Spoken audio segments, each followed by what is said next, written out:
presentation of AIT.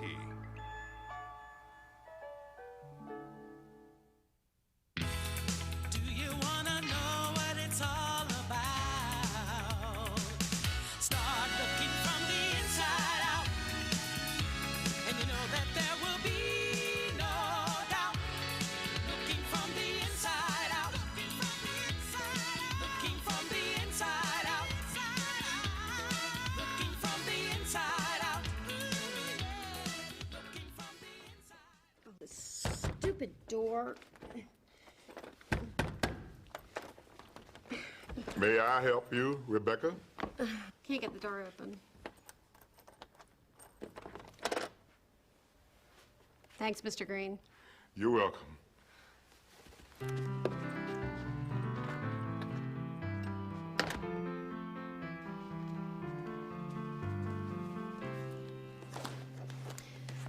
That was our principal.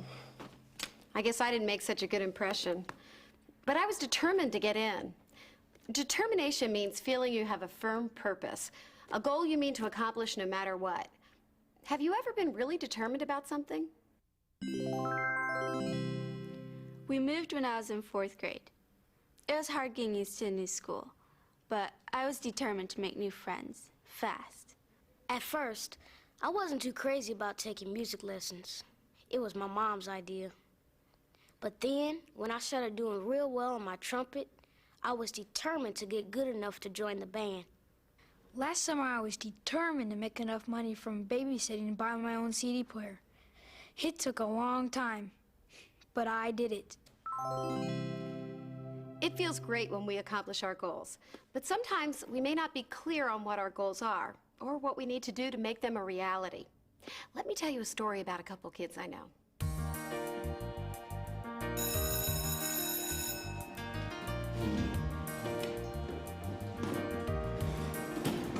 Good night, see you tomorrow. Do you have test? No. Bye. Bye, good job today.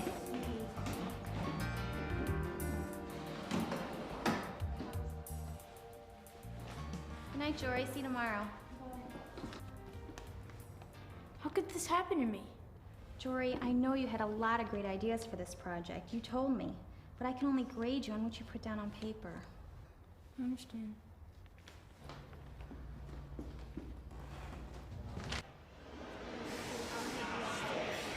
Hey, Mark, I knew you'd show. Can't stay. Got homework. Everybody's got homework, man. So what? You could hang out for a while. Maybe some other time, Ricky, okay? You're making me look bad. You know how much I stood up for you already with these guys. Yeah, you told me. So get it together. It's not like you've got anything else going, right? Yeah, okay. It may not seem like it, but Jory and Mark were facing the same problem, and that problem had to do with determination. That's tough. How'd Ricky start hanging with those guys anyway? I don't know. But it's not like they're so bad or anything. I mean, they have fun. But they get into a lot of trouble. Yeah, tell me about it. But what am I supposed to do? I mean, you don't know what it's like. No, you don't. David, you've got a lot of things to do. I mean, you're smart, you're on the hockey team, you're in band. What do I have? Well, what do you want? I mean, besides a mountain bike? Come on. I don't know. I wish you could talk to my cousin Daniel. He was in a gang for a while, but now he's amazing. Once he sets his mind to do, watch out, it gets done. He really knows where he's headed. Later on, Mark shared some of the problems he'd been having, and David told the rest of us about his cousin Daniel.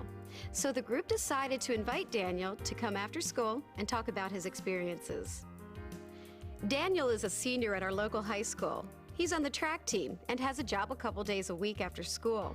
He puts in a lot of effort keeping his grades up. But aside from that, the main place Daniel puts his energies is photography. He takes photos for the school paper and has stacks of photos of people, places, events, everything. I'm keeping a kind of photo diary of my family. Here's David. Let me see that. I'm a member of the school photo club, so I can use their equipment. Different kinds of cameras, darkroom facilities. They even have video cameras. I'd like to know how to operate any camera made, but my goal is to be a newspaper photographer. I asked Daniel to answer some of our questions about how he learned to set his goals. When David said the class wanted to interview me, I thought, great, let's tape it. I've already got the camera recording. Who wants to go first? I will. You're on. Did you always know what you wanted to do? I mean, being a photographer, was that always your goal? I was clueless. When I was your age, I was in a gang. I didn't know what I wanted. I didn't have any sense of direction. But then one day, my dad took me to a football game. Only I wasn't paying attention to the field. I started watching this guy taking pictures of the action. And I thought, that's his job? I want to do that. So I found where I wanted to go, but I still didn't have any idea how to get there. I got discouraged, and I told myself, be real, you're never going to be a photographer. But I kept thinking about it, and I talked to one of my teachers, and he said, why not? Find out what you need to do to get where you want to be. So I did, and I learned how to set goals for myself. How did you do that? I mean, I have a goal to do well in history, but that doesn't mean I'm getting A's. Been there. Okay, well, the first thing I did when I was setting goals for myself, I really thought about what I was good at, my strengths. And then I thought about my weaknesses, where I needed to work harder. The first step in setting your own direction is deciding who you are and where you are. One way to make this clear is to write down what you like, what you're good at, what you want and what you need.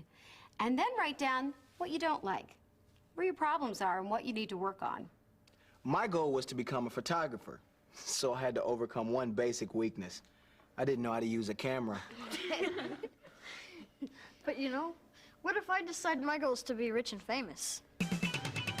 Look, maybe a guitarist for a world-class rock band. A rock star, huh? Well, you'll need to take a look at whether or not this is a realistic goal, based on who you are and where you are. You have an axe? What? An axe. A guitar.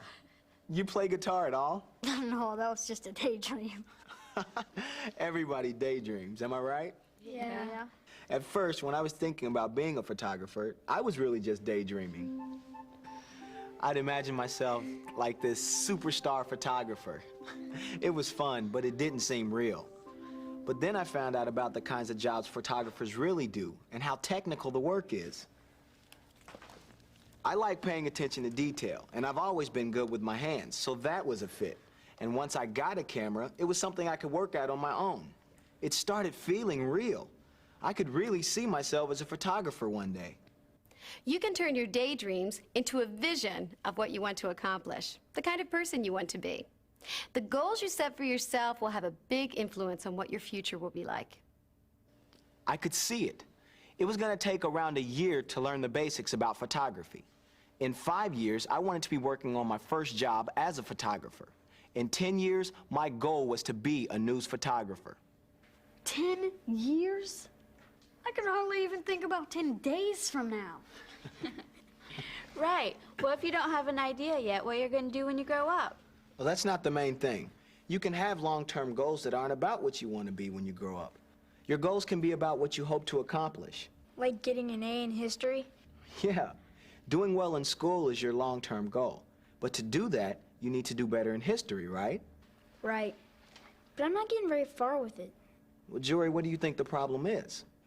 Well, I'm doing good in math, but history, I don't know. My teacher says I have great ideas, but I don't get them down on paper. I know what I want to say, but it's hard when you have a long report and lots of other homework. So I get frustrated sometimes, you know? It's just too much. Well, you've got a short-term goal, getting an A in history, but you need to figure out what specific steps you'll have to take in order to get there. Here's an example. I made this plan. Every day, I'd spend 1/2 hour on photography. I'd read about it and study. Then I'd practice. I'd check out cameras from the club and go out and take photographs on my own. Then later, I'd learn how to develop them in the darkroom at school. Daniel, Jory, and the class talked about short-term goals and what plan of action Jory needed to set up to reach her goals. She decided that going from a C to an A all at once wasn't realistic, so she set new short-term goals. She decided she'd get a B by the end of the semester, and then she decided on some specific things she could do to help make her goal a reality. My plan by Jory. First thing is I have to spend more time on my history homework. So my plan is to study for 30 minutes each night. The second part of my plan is to turn in my reports on time. And because that might be hard, the third part of my plan is to go in once a week for extra help.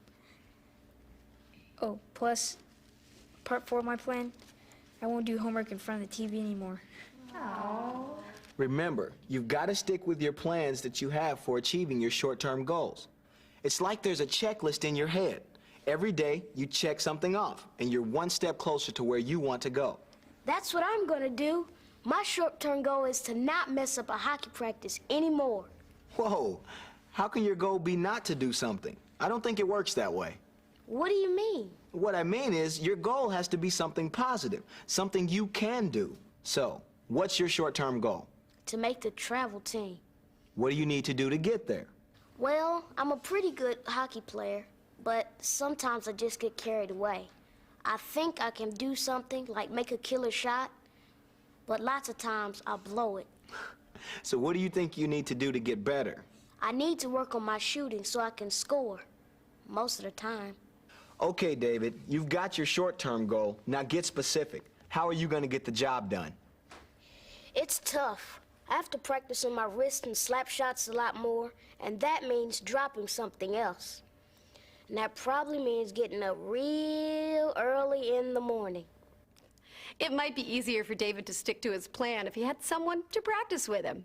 It always helps to get your friends or family members involved in your goal. Tell them what you're doing and why, because their support can really help you to succeed. You okay? Yeah, I guess. It's just that I gotta meet Ricky later on. Well, don't go. I can't just keep running away all the time. Thanks, kids loved it. Thank you. It was fun. Well, you guys ready? Yep. All right. Hi, guys. Bye, Rebecca. So, Daniel, what did you do when you wanted to get out of that gang you were in? Well, it took a while, and I lost some friends, but I made a point of not being where the action was. And I kept myself real busy all the time. That's my problem.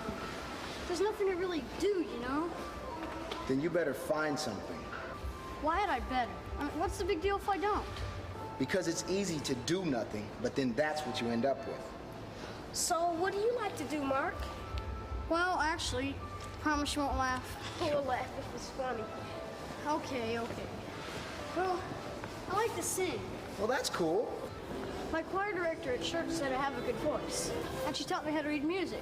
So there you go. Get more involved in your music. Hey! But I don't know what to do. Hey! Later. Aw, man! What about your school choir? Just mostly girls. You won't mind in a few years. The point is you have a starting point. See where it takes you, and make a plan.